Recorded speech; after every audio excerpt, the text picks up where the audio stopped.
Selamat datang di channel Shoyan. Kali ini Mimin akan memberikan spoiler Battles of the Heaven Season 5 episode 155.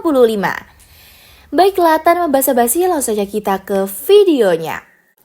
Kamu adalah anggota klan Xiao. Ulangnya saat pandangannya membeku setengah kaki di atas kepala Shoyan.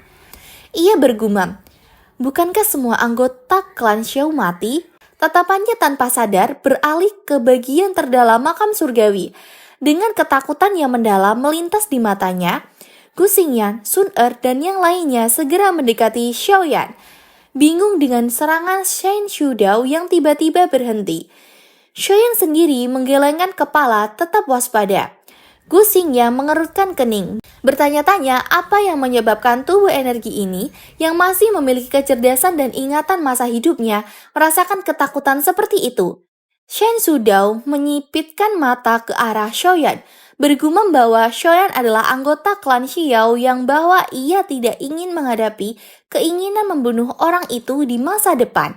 Aura berdarah yang menyelubungi tubuhnya perlahan menghilang, dan pandangannya pun menghilang. Dengan enggan, ia memerintahkan Xiaoyan untuk pergi, menganggap mereka beruntung. Kelompok Xiaoyan bingung dengan perubahan sikap mendadak Shen Shudao. Shen Shudao kemudian dengan tidak sabar memberitahu mereka untuk pergi ke arah barat melalui jalan sempit tempat banyak ahli berkumpul, sebagai cara untuk menghindari sebagian besar dari mereka dan mencapai tujuan. Xiaoyan segera berterima kasih kepadanya. Dengan berhati-hati, kelompok itu perlahan mundur, menjaga douji mereka siap. Setelah yakin Shen Shudao tidak akan menyerang, mereka berbalik dan bergegas lebih dalam ke makam surgawi. Shen Shudao mengamati kepergian mereka, lalu mengerutkan kening. Ia melihat ke bagian terdalam makam surgawi dan bergumam, kamu berutang budi padaku kali ini. Kamu setidaknya harus melepaskan aku ketika kamu datang dan membersihkan tempat itu di masa depan, kan? Dalam perjalanan, Gu Hua menganggap Shen Shudao aneh karena perubahan sikapnya yang tiba-tiba. Xiaoyan secara acak menjawab bahwa Shen Shudao sepertinya bisa mengenalinya sebagai anggota klan Xiao. Gu Xingyan menjelaskan bahwa tato klan Xiao muncul di dahi Xiaoyan setiap kali auranya melonjak dan sebagai mantan ahli top, Shen Shudao pasti mengenalinya. Xiaoyan terkejut dan menghentikan langkahnya. Ia menoleh dan bertanya, tato klan apa yang aku miliki? Kelompok Gu Xingyan juga terkejut melihat kebingungannya. Gu Xingyan menjelaskan bahwa tato klan itu hanya muncul sementara dan menghilang dengan cepat. Ia juga menambahkan bahwa seharusnya Xiaoyan tidak memiliki tato klan sama sekali karena kekuatan garis keturunan klan Xiao harusnya sudah benar-benar habis. Xiaoyan mengerutkan kening. Ia tahu ia memiliki tanda api di dahinya yang memudar setelah menelan Blonde Chilling Flame, tetapi ia tidak pernah melihat tato klan. Ia merenungkan hubungan antara penggunaan perubahan misterius, 3 misterius dengan tato klan Xiao, namun tak menemukan jawaban. Sebuah pikiran terlintas di benaknya. Shen Shudao tidak takut pada tato klan itu sendiri, melainkan alasan ia membiarkan mereka pergi kemungkinan besar terkait dengan hal lain yang berhubungan dengan tato klan Xiao. Sun Er tiba-tiba menyuarakan jawabannya. Itu Xiao Xuan. Kelompok Gu Xingyan terkejut. Sun Er menjelaskan bahwa jika elit bangseng seperti Shen Shudao bisa bertahan hidup dengan kecerdasannya yang utuh di makam surgawi, maka leluhur mereka, Xiao Xuan yang mencapai puncak kelas Douseng juga mungkin bertahan hidup dengan cara yang sama. Gu Xingyan dan yang lain terdiam. Mata mereka tertuju pada Xiaoyan yang meskipun terlihat tenang jelas bergejolak di dalam hatinya. Xiaoyan dengan lembut menjawab, ayo pergi, semua misteri ini akan terpecahkan saat kita mencapai tujuan. Mereka mempercepat langkah, berubah menjadi garis-garis hitam buram yang menyusup ke kabut energi. Kelompok Xiaoyan mengikuti jalan yang ditunjukkan oleh Shen Shudao, berhasil menghindari pemindaian tubuh-tubuh energi yang semakin kuat, bahkan yang lebih kuat dari Shen Shudao. Dengan memanfaatkan celah antar wilayah mereka akhirnya tiba di wilayah terdalam makam surgawi, bersembunyi di balik medan berbatu yang kacau. Gu Xingyan menyuarakan pikiran mereka bahwa mereka benar-benar telah mencapai tempat paling berbahaya. Gua menambahkan dengan pahit bahwa tubuh-tubuh energi di sekitar mereka sangat menakutkan. Bahkan, tubuh energi bintang 9 hanya berfungsi sebagai penjaga. Mereka merasa sangat kecil, seperti semut di tengah banyaknya ahli yang bersembunyi di sana. Yang lain hanya bisa tersenyum pasrah, mengakui bahwa mereka telah melampaui harapan untuk bisa mencapai sejauh ini. Sun Er memberitahu Xiaoyan bahwa berdasarkan kecepatan mereka, makam Xiaoshuan akan segera tercapai. Xiaoyan mengangguk, mengakui bantuan besar dari Shen Sudao yang menunjukkan jalan mulus. Namun, tetap mendesak untuk segera bergerak karena tempat itu memang terlalu bahaya. Namun, saat mereka bangkit dan bersiap melanjutkan perjalanan, suara angin kencang tiba-tiba terdengar di depan mereka.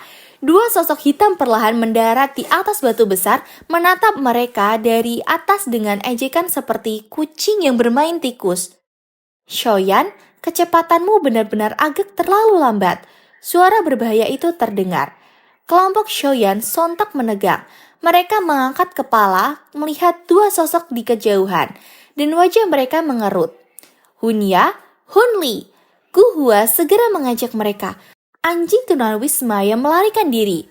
Namun, Xiaoyan yang berwajah suram diam-diam memberi isyarat.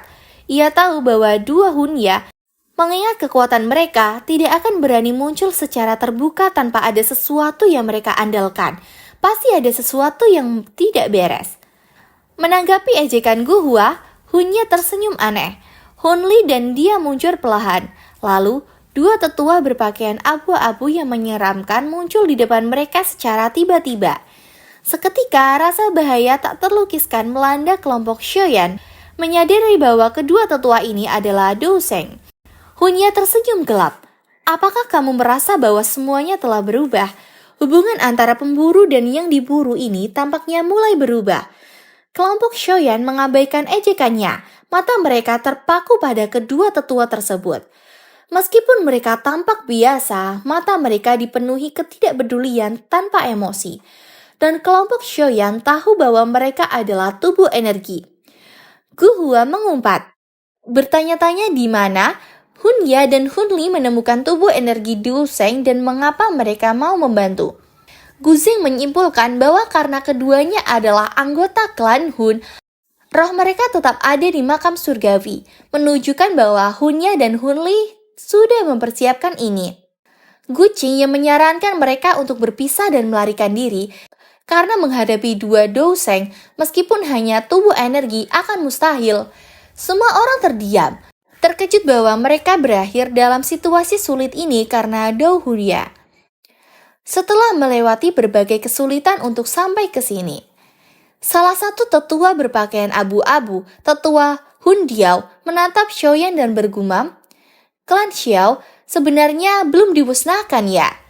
Hunya dengan hormat menjelaskan bahwa Xiaoyan telah mencapai tingkat ini tanpa mengandalkan kekuatan garis keturunan klan Xiao yang harusnya musnah.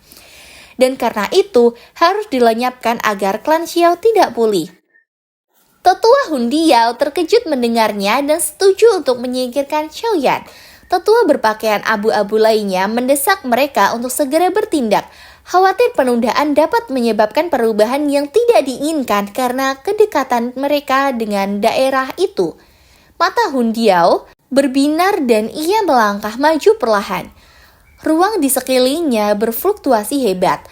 Dengan riak spasial melingkar menyebar dari kakinya, Gu Xing yang berteriak melarikan diri, lalu berubah menjadi seberkas cahaya yang melesat ke kiri. Xiaoyan dan yang lainnya juga segera melarikan diri ke arah yang berbeda-beda. Namun, tetua berpakaian abu-abu yang belum bertindak tersenyum dingin. Ia tiba-tiba mengepalkan tangannya, dan semua suara dalam jarak ribuan kaki terhenti. Waktu seolah berhenti, sosok kelompok Xiaoyan membeku di dalam ruang diam ini. Mata mereka dipenuhi kengerian. Ini adalah kekuatan elit Dou Sheng sejati. Kemampuan untuk mengendalikan ruang dan waktu sesuka hati. Hunya tertawa melihat kelompok Xiaoyan terhenti, menyadari bahwa jika mereka bisa menahan mereka di sini, itu akan menjadi pukulan besar bagi generasi muda klan Gu. Tawa senang Hunya seketika terhenti. Dalam ruang yang sunyi itu, api keemasan panas tiba-tiba meletus seperti gunung ponik dari abu. Energinya mengguncang ruang hingga bergetar. Tak lama kemudian, api ungu coklat juga meledak dan dengan suhu yang mengerikan, riak serangan yang diperkuat menyebabkan seluruh ruang menjadi tidak stabil. Gu Qingyan dan rekan-rekannya dengan cepat mengedarkan douqi mereka, membebaskan diri dari belenggu ruang yang tidak stabil itu. Namun, kali ini mereka tidak melarikan diri, melainkan mereka berkumpul dengan ekspresi serius. Mereka sadar bahwa melarikan diri dari dua elit Douseng tidak akan berhasil dan hanya akan melemahkan perlawanan mereka. Dua tetua berpakaian abu-abu itu terkejut melihat kelompok Xiaoyan berhasil membebaskan diri. Tetua Hun Diao tertawa dingin. Anda memang memiliki beberapa kemampuan, namun ini tidak cukup. Ia membuka mulutnya, dan awan hitam bergulung keluar, membentuk piton hitam raksasa berukuran puluhan ribu kaki. Piton itu mengayunkan ekornya, menghancurkan ruang kosong di sekitarnya dengan suara teratakan. Serangan menakutkan itu membuat ekspresi kelompok Xiaoyan memburuk. Gu Qingyan merasakan bahaya yang besar. Ia berteriak, bersama, menyadari perbedaan kekuatan antara Zheng dan Zun sangatlah besar. Semua orang mengangguk, sepakat bahwa bahaya fatal ini yang bahkan tidak pernah mereka alami saat melawan Zheng Zhudao harus dihadapi bersama. Jika tidak, mereka semua akan mati. Xiaoyan menarik nafas dalam-dalam. Ia melepaskan Scavery Mysterious Change dan mengumpulkan energi di tangan kanannya. Dalam menghadapi Douseng, mereka tidak punya waktu untuk pemanasan. Mereka harus mengerahkan semua kemampuan untuk bertahan hidup.